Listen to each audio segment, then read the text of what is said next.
নারীর মুখে অবাঞ্ছিত লোম দূর করার উপায়। নারীর মুখে অবাঞ্ছিত লোম অনেক সময় আমাদের আত্মবিশ্বাস কমিয়ে দেয়।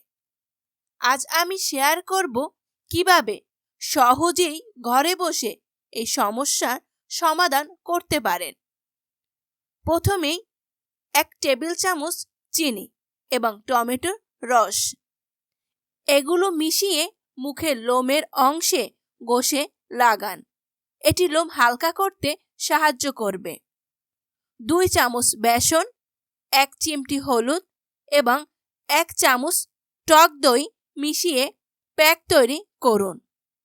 মুখে লাগিয়ে শুকানো পর্যন্ত অপেক্ষা করুন। তারপর আলতো করে ঘষে তুলে ধুয়ে ফেলুন। আপনি চাইলে সেলুনে গিয়ে থ্রেডিং করতে পারেন অথবা ওয়াকিং স্টেপ ব্যবহার করে নিজেই করতে পারেন। যদি স্থায়ী সমাধান চান তাহলে লেজার ট্রিটমেন্ট নিতে পারেন। এটি বেশ কার্যকর এবং নিরাপদ। ভিডিওটি যদি ভালো লাগে তাহলে অবশ্যই লাইক ও কমেন্ট এবং শেয়ার করতে ভুলবেন না। সেই সাথে মা ও শিশুর যত্ন পেজটি ফলো করে পাশে থাকুন। ধন্যবাদ সবাইকে।